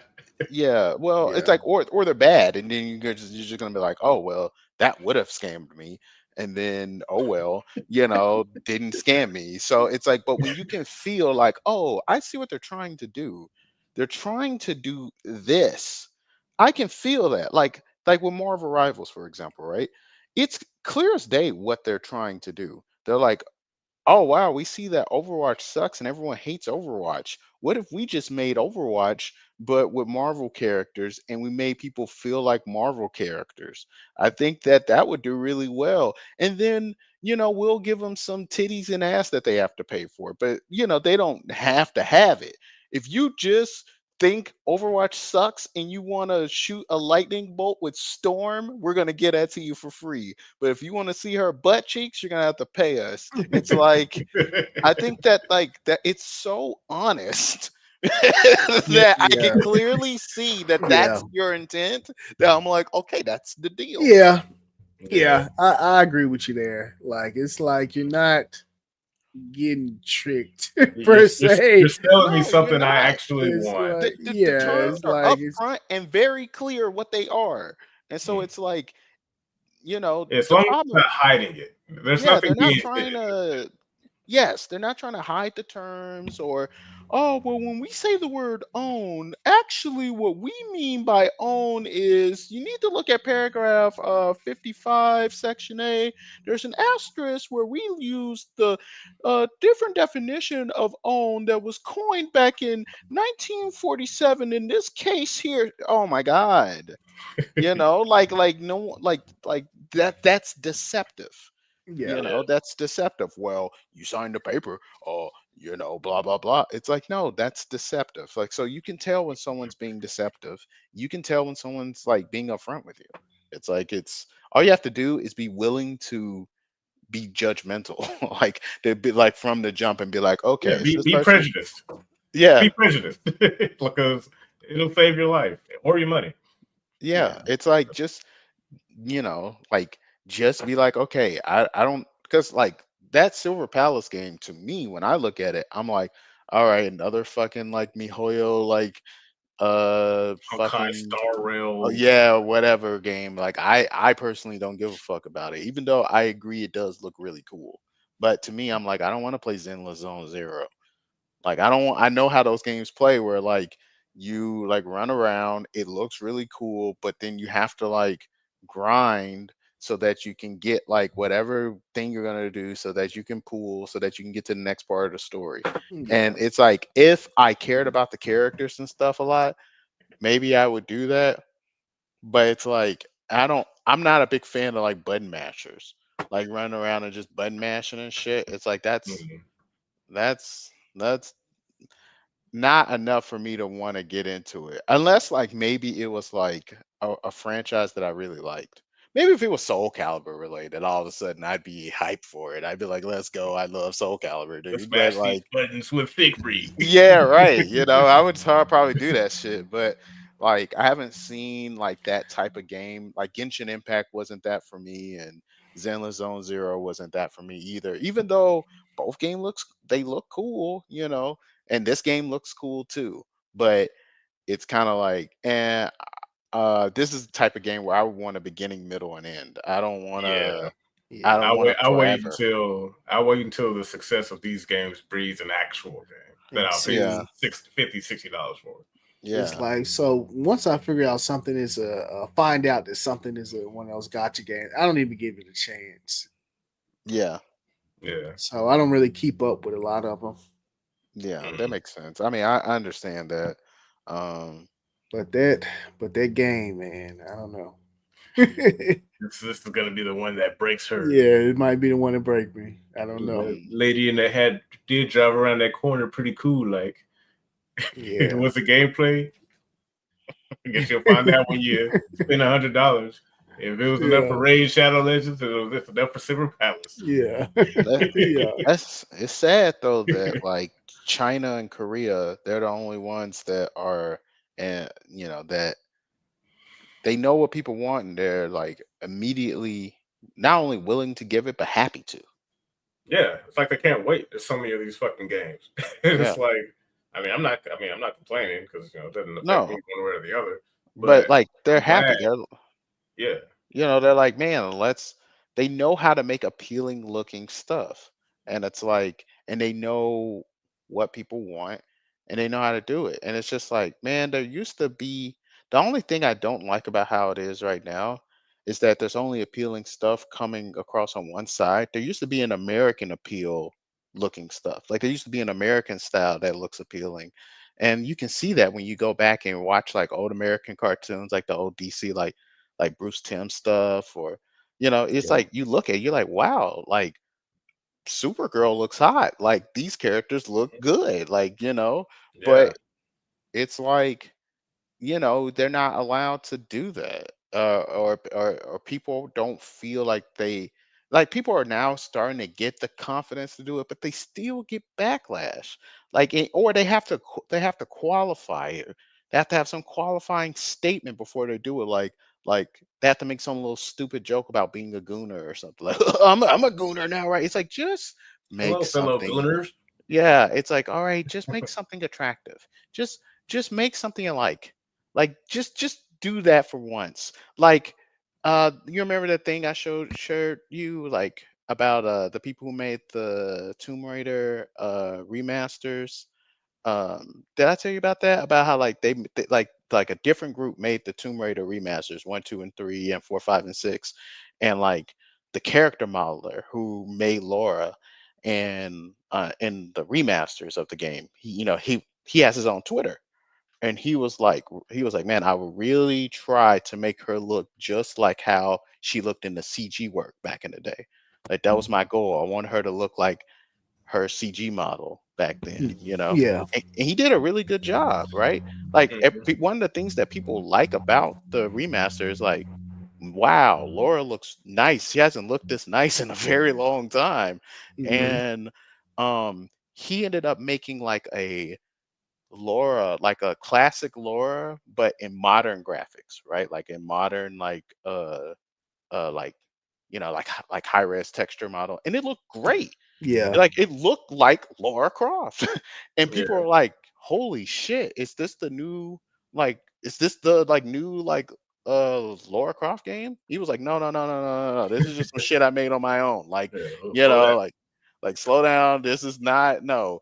Like I just did this myself," and everyone was disappointed. It was like, Well, damn. I think Mm, that's it's unfortunate, but it is a good sign. I think it'll probably take a little. It'll take some more time because culturally, we're in a point to where the pendulum could go either way, and it's gonna take people just like you said, being fearless and not giving a fuck. We kind of need to have a what's his name? You said Yoko Taro. Yeah, We need to have a Yoko Taro of American nationality, a couple of them, and it just needs to happen gradually, organically, and despite all of the pushback that they will ultimately get, they still kind of prevail. So I think it's possible. I mean, I'm not gonna say one way or the other, but the with the way things are kind of going, I see it being likely, yeah, more me likely than too. unlikely. I actually agree because the fact that people were disappointed showed me that people that's what people wanted. I was like, okay, like people were legit like, wow, we want class. I think that like there's what do you call it? Across not just like, you know, let's just say in gaming, but it's across a lot of stuff. But in gaming, I think that there's a growing idea of I want to go back. Like, yeah. like every time I look at another franchise, like I'm seeing people go more and more, man, I wish I could just have classic Laura. Or man, I wish I could just have the classic this or classic that. And it's like it's it's because like we've been in this state of like you aren't allowed to be creative. Like if you try Yeah. to just do things based on like what you think is cool, like in the opening, you had the opening for God Hand, like that song for God Hand. Yeah, That song they would not have been able to make. You know, they wouldn't have been able to make that with just fun. Like, Yeah. like you could tell that when they were making that song, they were just having fun. They were just saying whatever the fuck they thought was funny, you know. But it's like they wouldn't have been able to do that, and that game would have not been able to be made because they would have had to consider everyone's feelings. They would have had to consider like, oh well, you can't make the gameplay play like this either. Oh, this could be too hard, blah blah blah. Like you yeah. just We would should not have been consider able the to. statistics of players with these numbers and charts that dictate whether or Yes. not the game will be successful or not. Right, exactly. Like, so you wouldn't have been able, you couldn't make a game like that today. And so what happens is that it congeals like creative people into a position where they can't do anything. And so then like if if a creative person's strongest of like power is their ability to create things, but then you handcuff them, they don't have anything else to work with. They have no other weapons. Like they're not conniving. They're not like, a political schemer. You know what I mean? They don't have anything else. So then they get Yeah, shown up. Like let's say it's me and you, Josh, and we have to go for an interview at EA to have like let's say you got a project and I got a project, and we're going to present this to a shareholder so that and only one of us can get the shareholders money so that we can get our game made, right? yeah, Yeah. Well, let's just say that I'm an artist and I have all these crazy ideas that are fucking awesome, and you're just a fucking pencil pusher, like business dude, you know? So if we go head to head, I win. I win, right? Unless I can't actually show any of those ideas. I can't express any of those ideas because those ideas are racist, sexist, whatever, alienates player base, blah, blah, blah. Now I'm handcuffed because my strongest tool I can't use.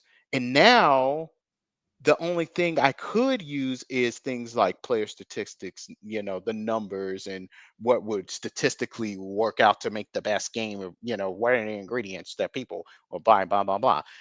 Now you have an advantage because I don't know any of that shit. Yeah, Like that I'm not happens good to at that. be my job, Yeah, that happens to analyzing be your charts. job. And Yeah. yep, and then now you win. There's no way I can compete against you. And so I'm out. And so what that's it ends up with creative people not being able to actually make anything, like make anything. And then you end up with all these people who are in creative positions that are not creative in the slightest, and they have no intention of being creative. Like they don't even want to be creative. The It's like, Veldar. yeah, I mean that article I sent you where Michael Laidlaw was like they thought that Bioware fans would just buy anything because it's an Yeah. RPG. It's Hmm. that's how you get to that. Who's that creative guy? Michael Laidlaw. That's the guy. Like that's the creative guy, right? But he's not at Bioware anymore. I wonder why. It really reminds me of Gray and Red, Gray Zeschuk and Reg Musica, with fucking with BioWare when they left. It's like yeah, they left. Now I'm sure they did not leave because they were just like, man, I hate my project so much and I hate my universe I made so much. No, they probably left because they're like, I can't be me anymore. I can't actually do what I want to do anymore. Yep. Here's the article. Just Yeah, kind of. BioWare, Dragon Age creator says EA execs thought BioWare fans would eat whatever slop they were given since the nerds in the cave would always show up for an RPG because it was an RPG. And it's like, The definition of out of touch. You don't yeah, understand why. completely out of touch. But at the same time, a part of me is like, I understand why the execs would say that because during 2014 when, and you still see this if you actually look at the comments underneath, um um like the comments underneath a pirate, whatever nation, whatever, it's Mhm. like people will be like, oh well, Inquisition wasn't that bad. Inquisition was actually good. No, it wasn't. There we go. It Dragon Age started to become shit as early as 2011. That Yeah, was a because the dog second shit game. game. Yes, that was a dog shit game that they produced in a year, and it was trash. And not only did that game do well, but they were able to make fucking Inquisition, which was also a piece of shit. It was just not as big of a fucking turd as two. But it honestly, in my opinion, was worse because it ain't even Dragon Age. At least two was Dragon Age. It just was shit. It's just like, It was but actual dragon shit. yeah, but it's like, well, fucking Inquisition. I'm like, I don't even know what the fuck this is. I guess it's a competent game, but it's not Dragon Age. And so it's like, like people were accepting this dog shit back then. So of course they thought they could just push whatever bullshit on you, you know? It's like because you guys make excuses for it. How many excuses and apologies have I heard for Andromeda? Like people have, like, I know you've heard it where people say, well, it wasn't a bad game per se. When you got to do all of that, Yeah, all this I know it's twisting and tap bad. dancing and Yeah, man, it's like like in you my don't opinion, you're not the same person that enjoyed previous Mass Effect. You just got here. That's why you're speaking up for this game so much. you're either that or you are like you feel some type of loyalty to the franchise and you feel like you have to defend it by being like, oh well, I have to be fair to it. Fuck being fair to a product. It's like I purchased it. If I feel a particular way, that's the way I fucking feel about it because I didn't put 60, 80 hours into it. I'm sorry if I spent $60 and I put 60 to 80 hours into a fucking game, I'm entitled to a few feelings. I'm not about to sit here and, well, let me just adjust my tie here and be a robot. It's like, no, if I think something You fucking really think about sucks, yeah, no, like it's bullshit. You gotta be objective. Who's paying me to be objective? it. I lost money. You, Like, you're objective when you are a journalist. Why? Tell me why. We have an expectation for objectivity for your average person when you're speaking to him, but that same level of objectivity, that standard, is not held to journalists. That makes no sense. When you go to a journalist, they're supposed to withhold their opinion to report to you exactly what they saw or And what what is had happening? happened so that you have the most freedom to form your own opinion on the situation. Yeah. You know, why would a random fuck that ain't getting paid, who has no obligation to you, should be objective? About a product. Yeah, about a The product. product. How he feels about the product. Yeah, It what came the out. fuck? It isn't like I'm covering the war in this desolate Yeah, right. area, this political firestorm. But no, no, no. I need you to, like, put that aside. Be objective about this game. Yeah, about But Dragon also Age don't be Inquisition. It's like, bro, I'm going to tell you how I felt when I fucking played it and what I liked and disliked because it's a video game. You know what I mean? It's like, what the hell? Like, save the objectivity for if you're a journalist. Like, yeah, if you're a journalist and you're trying to be a journalist or a game reviewer because people go to you for a recommendation for a game, you can't be 100% objective. I understand that, because it is a video game. You still, you're either going to have fun with it or not, right? And that's a level of subjectivity. But it's like, it's clear when there's some type of political bias that the reviewer or the game or the whatever has, and they're trying to influence people. uh, they're trying to positively or negatively influence that game because of their political bias, because of their agenda. It's like, that's okay when it's just some random fuck. I don't care about him. Like, yeah, he but can if you're say like the game sucks because whatever, but it's like, if you're in a position where that's your you should be job. held responsible. Yes, Yeah. it's your job. People who come to you are not, they're all different, like, whatever, political affiliations, race, size, whatever. They come to you because they're trying to see what is the game, and you're like, you know, you're lying and shit. But anyway, yeah, like, people, they got away with that shit. I mean, like, the company's got away with that shit for 10 fucking years, and Mass Effect Andromeda released in the state it did. People laughed, but then people went, well, they fixed it now. They fixed it. You remember when I went and looked at the fixes? Because I personally didn't even see them. So I was like, maybe they are actually fixed. I don't know. And I watched them with you, and the game still looked like shit. I thought I had pulled up the wrong video. I was like, oh, this ain't the fix. I pulled up another. Oh no, this can't be the fix. And I was like, wait a minute, this says 2020. I was like, wait, when did they fix it then? Mm. It's like, no, that can't be the fix. Like, and it's like, no, dude, like people are full of shit. It's like, it's this thing of like, I think people have this like thing where like they experience something really, really, really bad, like a 2 out of 10, a 1 out of 10, like, you know what I mean?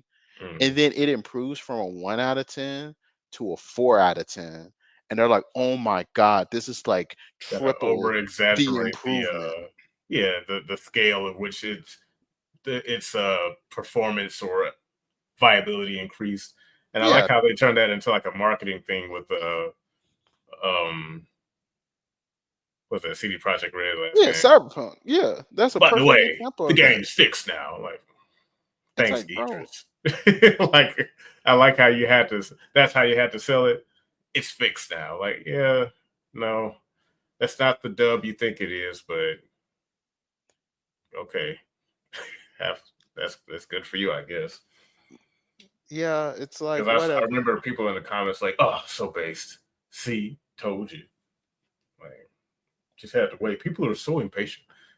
People are so impatient for a game that they played and had expectations for That that didn't was work. set by the company.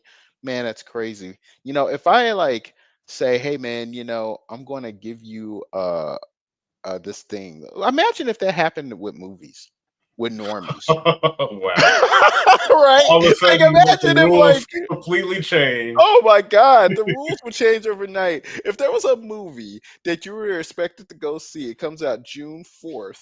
You go there on June 4th, and the movie is stuttering all the fucking time. Oh wait, we Like, did. and you're thinking, like, is it the movie theater? This movie theater sucks. And everyone's like, no, dude, this is like the movie. There's like shit smeared on the fucking like camera. There's like you can't watch it. It's clearly broken. Like they didn't finish it. It's fucking not finished. It's fucked up. Everybody would rate that movie as a 1 out of 10, and they would be like, fuck whoever made that shit. I want my money back. Every grandma, mom, dad, they'd all be like, I want my money back. And the movie theater would be like, what do you we want our money back, dude? We bought the film. We want it back. Like, what the fuck? It would create an entire like just catastrophe. But with gamers will pay $60 for a broken piece of shit and make excuses throughout the entire time. Wait 2 years, 3 years for it to become just a mediocre product that works now, and will praise it like it's a 10 out of 10. Like, And it's that's finally. why companies think they can do whatever the fuck they want. Mm-hmm. Yep. Man, I think they almost happened in the movies. I think it was the Justice League, the Snyder cut. Yeah. I mean, that almost happened, but with the Snyder, like with the first Justice League movie, people said, "Oh, well, this is just a piece of shit," and they clearly didn't like make it well. Whatever, I'm done. And then it's like, "Oh wow, this sucks." And then the guy was like, That's not the movie I really wanted to make." No, and then it's like, "Oh, shit, for real? Do you Yeah. got the real movie?" See, Yes, right here. Oh, okay. Can you just release it? Well, they gotta let me do it. Oh, well, never I mind. need Okay, no, another we'll let him do it. $25 We'll let him million do it. and a whole campaign on social media, Yep. and make me the victim a little bit. So we gotta sell it. Yep. We gotta sell the sale. Yep. So we can sell Exactly. the movie. Yep. Look how much work they had to put in. It's like, man, all they had to do was say, "Oh my God, I'm so fucking sorry, guys," and then everyone did the apologetics for them. Well, Mhm. Witcher 3 was like this at launch. It was just as bad. That I swear I had never seen a revisionist history shit like that in gaming. I'd never seen a campaign of revisionist history go so hard. Like, I've never seen that shit. That Which is funny because like everyone was trying to tell me Witcher 3 was just as broken. Like, they were on the like very close to similar on the same level. I'm like, not even a little bit. because you never heard anything about it. The most controversial thing I heard about The Witcher, anything being broken, was like the cow farming thing, and they had to release Yeah, a that was patch. because the inventory system in that game, or not the inventory system in that game, but there was a money glitch in that game where you Yeah, could get keep infinite selling like fucking pelts money. or whatever. Yes, Yeah. you could keep killing these cows, and when you keep killing the fucking cows, you could sell their pelts, and there was just like a million fucking cows. So like, it was infinite fucking money. So it was like, yeah, I remember that too. And then like CD Projekt Red created a fucking boss that would just infinitely spawn and kill you if you tried that. It's like, it was like funny, but And I'm like, and you're like that compared to Cyberpunk not even running on the targeted hardware. yeah, they sold you on this Okay. hardware, bro. It's totally gonna be on the PlayStation 4 and Xbox One. It's totally gonna work, guys. It's going to be fine. You buy a copy, and the shit literally doesn't work to the point to where Sony, of all places, says, "Yeah, we're taking this shit off the store, and we're gonna sue you." It's like, what? I like don't remember what? seeing that I don't article about The ever. Witcher. Yeah, I don't ever remember there being anything close to that with the fucking Witcher 3. Like the biggest like controversy at launch that the Witcher 3 had was that it didn't look like the launch trailers. Like the And that was launch like every trailers. game Yeah, I that came know. out around that time. I think what was it? Was it Sleeping There was Dogs? But it was Watch Dogs. Dogs. Yeah, Yeah. something with dogs. And they're like, this don't look like the game. I'm like, well, womp Yeah, I know, right? womp. But But it's like it was just like, man, people just it's like they have this thing about them where they have to like stick up and defend companies. Like the I guess that's why that meme exists. Leave the multi-billion-dollar company alone. Yeah. You know, it's like that meme would not be a thing if other people didn't notice that too. You know, of like these people who feel the need to defend these companies. It's like, bro, what are you doing? They're trying to fuck you left, right, and center. Like, What are why are you you? getting? What Yeah, are what you are you getting from getting? this? It's like, Yeah, what's I don't understand it. I don't get it. It's kind of like it reminds me of like I don't you don't see it a lot. You don't see this like archetype in like anime or video games or comic books a lot. But like you know how like every once in a while you'll have like a villain and then that villain has like a henchwoman or something like that. And then maybe they'll catch the henchwoman alone and they'll be like, why do you follow him? I don't understand. He's a bad guy. Why do you follow him? And then they just don't say anything. Or they'll be like, well, he's the greatest. And then that's it. And like some generic, they'll say some generic henchwoman shit and jump away. It's like you're like, all right, that's what these motherfuckers sound like. They sound like henchmen. You're like, bro, what the fuck? Why are you a henchman for like BioWare? Like, what the heck? That's crazy. Yeah, it doesn't make if you any sense at all. if you're gonna do this, man, what was that hashtag Calapes? How much Oh are my they god. paying you to be this stupid? Yeah, I forgot. Because I want some of that money. Oh my god, I forgot about that, dude. Yeah, because That I shit think, was so funny, dude. like, man, if you're gonna shoot this hard, at least get a paycheck, man. Y'all out, you spend money Yeah. like me, and you mad at me. Yeah. But I think it's time to start winding on down, guys. We approaching the 2 hour mark, and I would like to shut down the show before the sun goes down. I got some Grand Blue to play. Oh man. So I feel like you got the okey doke too. it's developing, still in progress. But closing statements, anybody? No, I don't have anything.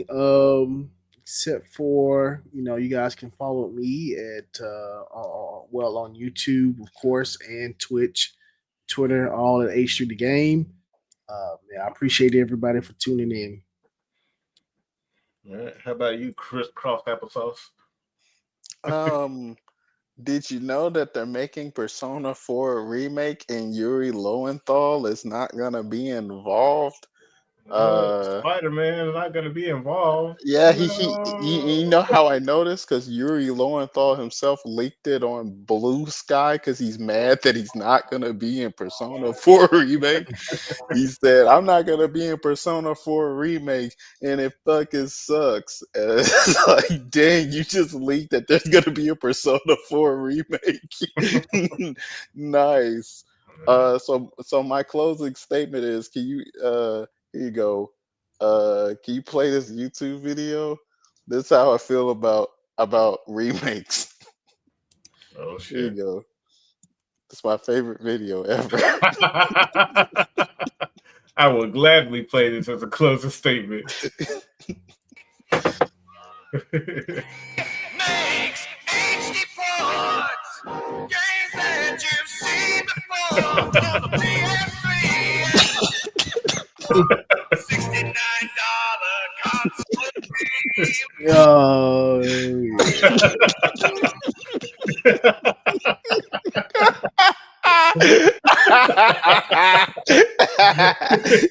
Oh man, those idiots are gonna pay fucking 70 and 80 bucks for a Persona 4 remake. Oh man, that's crazy, dude. Yeah. Yeah. Now they well, you said the Persona 4 remake. I Yeah. think wasn't that the second to last Persona game that also released on like the PS3? It was on PS2.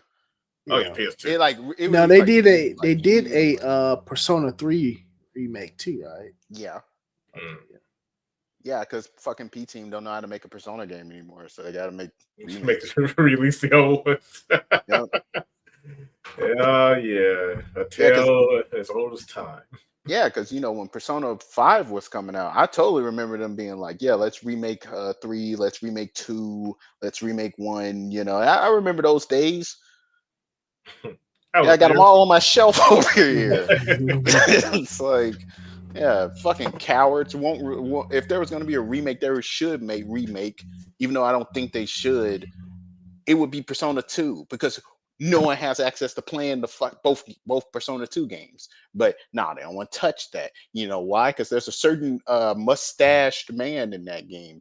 Uh-oh. Oh yeah, That he's part of the national National Socialist Party. he wouldn't happen to be an artist, would he? Not anymore. Not Oh. anymore. Yeah, so whatever. I think But we should yeah. probably cover that in a little more detail on the next show because I think that's a good topic, just remakes in general. But we'll save that for next week.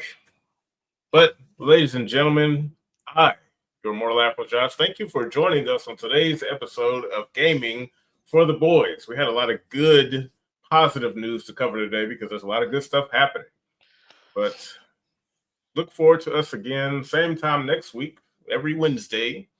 And if there's nothing else, we will see you on the next upload. Till next time, guys. Later. As soon as I find my outro, the right outro. There it is. All right, y'all. Have a good one.